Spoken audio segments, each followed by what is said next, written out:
አሁኑኑ ቡና መጠጣቶን ያቁሙ። አዎ በትክክል ነው የሰማችሁት። በተለይ አሁን የምነግራችሁን 6 ስውር ምልክቶች በሰውነታችሁ ላይ ከታዩ አሁኑኑ ያቁሙ። እናንተ ጠዋት ከባዶ ሆዳችሁ ጀምሮ ቀኑን ሙሉ ንቁ ለመሆን ወይም ድካምን ለማስወገድ በሚል በየቀኑ 2፣ 3 እና ከዚያም በላይ ሲኒ ቡና የመጠጣት ጽኑ ልማድ አላችሁ።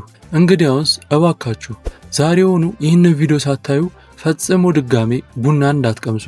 ምክንያቱም ለቀናችን መነቃቃትና ለደስታችን ተአምር ነው ተብሎ የሚነገረውና በየቀኑ የምናመልከው መዓዛማው ቡና ሰውነታችሁ ሊሸከመው ከሚችለው በላይ ሲሆን ጥቅሙ ሙሉ በሙሉ ቀርቶ የውስጥ አካላታችሁን በድብቅ ወደ ማውደምና ወደ ጸጥተኛ መርዝነት ይቀየራል። ልክ በቃጠሎ ላይ ነዳጅ እንደማርከፍከፍ ማለት ነው። እርግጥ ነው ቡና አንቲኦክሲዳንት እንዳለውና ለአንጎል ንቃት እንደሚረዳ ሁላችንም እናውቃለን። ነገር ግን ማንም የጤና ባለሙያ በቀላሉ ሊነግራችሁ የማይፈልገውን አስፈሪ ሳይንሳዊ እውነታ በቡና ውስጥ ያለውን ከፍተኛ የካፌን ክምችትና የእርስዎ አካል ሊያቀነባበረው ከሚችለው አቅም በላይ ሲያልፍ አእምሮውና የሆድ ዕቃው እባክህ አቁምልኝ እያሉ በድብቅ ይጮኻሉ። ይህንን ጩኸት ችላ ካላችሁ ግን ውጤቱ ከባድ የጤና ቀውስ ነው። ዛሬ በታዋቂ የሕክምና ተቋማት የተረጋገጡትንና ቡናን ወዲያውኑ ማቆም እንዳለባችሁ የሚያስጠነቅቁ 6 ስውር የሰውነት ምልክቶች ከደካማው ጀምረን እስከ ቁጥር 1 ድረስ በደረጃ እናያለን።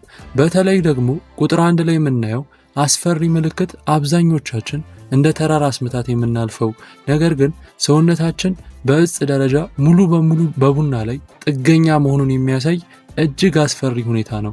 ነገር ግን ተጠንቀቁ። ካልተጠነቀቃችሁ የጠዋት ንቃት ያገኛችሁበት ቡና የዕድሜ ማሳጠሪያችሁ ሊሆን ይችላል። ወደ ዝርዝሩ ከመግባታችን በፊት ግን አንድ እውነተኛ ጥያቄ ልጠይቃችሁ።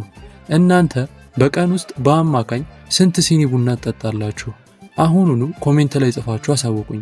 ምክንያቱም ምላሻችሁ ለእርስዎ የሚስማማውን የጤና መረጃ ለማድረስ ይረዳናል። አሁን በቀጥታ ከቁጥር 6 እንጀምር። 6ኛ ከባድ የሆድ መነፋትና ቁርጠት። ቡና መጠጣት እንደጀመሩ ሆዶ ይነፋል ወይም የጋዝ መከማቸትና የሆድ ጩኸት ያስቸግሮታል? እንግዲያውስ ሰውነቶ ምልክት እየሰጠዎት ነው። ቡና በውስጡ ከፍተኛ አሲድ የያዘ ከመሆኑም በላይ በጨጓራና በጉሮሮ መካከል ያለውን መዝጊያ ቫልቭ ወይም ኤልኢኤስ ሎወር ኢሶፋጊያል ስፊንክተር የማላላት ባህሪ ያለው። ይህ ሲሆን የጨጓራ አሲድ በቀላሉ ወደ ላይ በመውጣት የሚለበልብ የቃጠሎ ስሜትን ወይም ሀርት በርን ይፈጥራል። ይህ ምልክት ካለቦት ቡና ጨጓራውን በድብቅ እየበላው መሆኑን ማወቅ ይኖርቦታል። 5ኛ የማያቋርጥ የጡንቻ መንቀጥቀጥና የእጅ መኮማተር። ቡና ከጠጡ በኋላ እጅዎ ሲንቀጠቀጥ አስተውለው ያውቃሉ? ካፌን ማዕከላዊ ነርቭ ስርዓትን ወይም ሲኤንኤስን በኃይል የሚያነቃቃ ንጥረ ነገር ነው። መጠኑ ከተፈቀደው በላይ ሲሆን ወይም ሰውነቶ ካፌን የመቋቋም አቅሙ ዝቅተኛ ከሆነ ነርቮቹ ከመጠን በላይ ተወጥረው የጡንቻ መዘባረቅ እንዲሁም እረፍት የማጣት ስሜትን ይፈጥራል። ይህ የእጅ መተርተር ምልክት ካፌን ሰውነቶን እያናወጠው መሆኑን የሚያሳይ ግልጽ ማስጠንቀቂያ ነው። 4ኛ የልብ ድንገተኛ በኃይል መምታት። ቡና ከጠጡ በኋላ ልቦ ሳቢያ የሌለው ሩጫ የሮጠች ያህል በኃይል ዱቅ ዱቅ ማለትን ይጀምራል። ይህ ቀልድ አይደለም። ካፌን አድሬናሊን የተባለውን የጭንቀት ሆርሞን በከፍተኛ ሁኔታ እንዲለቀቅ ያደርጋል። ይህ ሆርሞን ደግሞ የደም ስሮችን በማጥበብ ከተፈጥሯዊ ምቷ ውጪ በከፍተኛ ፍጥነትና ባልተስተካከለ ሁኔታ እንድትመታ ያስገድዳታል። ይህ ምልክት ካለቦት ለልቦ ጤና ሲሉ ቡናን አሁኑኑ ማቆም ይኖርቦታል። እስኪ አንድ እውነት እንነጋገር። ከዚህ በፊት ቡና ጠጥታችሁ ልባችሁን በኃይል የመምታት ወይም የፍርሃት ስሜት ያጋጥሟችኋል? ያጋጠማችሁ ካላችሁ አዎ አጋጥሞኛል ብላችሁ አሁኑኑ ኮሜንት ላይ ጻፉልኝ። 3ኛም የእንቅልፍ እጥረትና እኩለ ሌሊት ላይ በድንገት መንቃት። እኔ እኮ ቡና ጠጥቼ እተኛለሁ የሚሉ ሰዎች ይሰማሉ። ነገር ግን የሳይንስ እውነታው ሌላ ነው። ካፌን በአንጎላችን ውስጥ እንቅልፍ እንዲሰማን የሚያደርገውን አዲኖሲን የተባለውን ተፈጥሯዊ ኬሚካል ስራ ሙሉ በሙሉ ያግደዋል። ምንም እንኳ ቢተኙ ካፌን በደማችሁ ውስጥ ካለ ጥልቅ እንቅልፍ ወይም ዲፕ ስሊፕ ማግኘት አይችሉም። በዚህም ምክንያት እኩለ ሌሊት ላይ በድንገት መንቃት፣ መገላበጥ እንዲሁም ጠዋት ሲነሱ ከፍተኛ የድካም ስሜት መሰማት ይጀምራል። ይህ ምልክት ካለብዎ አንጎሎ እረፍት እያጣ መሆኑን ይረዱ። 2ኛ ያለምንም ምክንያት ድንገተኛ የጭንቀት፣ የፍርሃት እንዲሁም የሐሳብ መበታተን ስሜት። ቡና ከጠጡ በኋላ ያለምንም ምክንያት በውስጣችሁ ስጋት፣ ጭንቀት ወይም የሆነ መጥፎ ነገር የሚከሰት የሚመስል ስውር ፍርሃት ይመጣባችኋል? ካፌን የሰውነትን የመከላከል ወይም የመሸሽ ፋይት ኦር ፍላይት ስሜትን ይቀሰቅሳል። ይህ ሲሆን ታዲያ አንጎል አደጋ ላይ እንዳለ በማሰብ የጭንቀት ሆርሞኖችን ይረጫል። በተፈጥሯችሁ የጭንቀት ወይም አንዛይቲ ስሜት ካለባችሁ እሳቱ ላይ ጋዝ እንደመጨመር ማለት ነው። ጭንቀቱን ወደ ከፍተኛ የአእምሮ መዛባት ደረጃ ይደርሰዋል። አንደኛ፣ ቡና ባልጠጡበት ቀን የሚመጣ ከባድ የራስ ምታትና የኃይል መውደቅ። እነሆ ደረስንበት። ማንም ሊነግራችሁ የማይፈልገውና አብዛኛው ሰው በየቀኑ የሚኖረው ቁጥር 1 አደገኛ ምልክት ይህ ነው። ጠዋት ወይም በተለመደው ሰዓት ቡና ካልጠጣችሁ ከባድ የራስ ምታት፣ የመቅበጥበጥ፣ የሥራ ፍላጎት ማጣት እንዲሁም የሰውነት ሙሉ በሙሉ መዘር።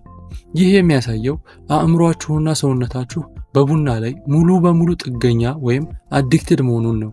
ቡና በማጣታችሁ ምክንያት በአንጎል ውስጥ ያሉት የደም ስሮች በድንገት ይበልጥ ስለሚለጠጡ ነው ያ ከባድ ራስ ምታት የሚመጣው። ሰውነታችሁ በእጽ ደረጃ በአንድ መጠጥ ላይ ጥገኛ ሆኖ ተፈጥሯዊ ኃይሉን ሲያጣ ይህ ጥቅሙ ቀርቶ ወደ መርዝነት መቀየሩን የሚያሳይ ታላቅ ማረጋገጫ ነው። ይህ ምልክት ካለባችሁ ዛሬውኑ ሰውነታችሁን ነፃ ማውጣት አለባችሁ። ቡናን በአግባቡ የመቀነስ ወይም የማቆም 3 አስገራሚ ጥቅሞች። ነገር ግን ተጠንቀቁ። እነዚህ ምልክቶች አይታችሁ ቡናን ስታቆሙ ወይም በአግባቡ ስትቀንሱ በሰውነታችሁ ላይ የሚመጡ 3 ታላላቅ ሳይንሳዊ ጥቅሞችን እንይ።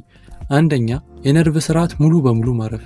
ሰውነታችሁ ካለምንም ሰው ሰራሽ ማነቃቂያ በተፈጥሮ ጠዋት መነቃቃትንና ማታ ደግሞ ጥልቅ ጣፋጭ እንቅልፍን ማግኘት ይጀምራል።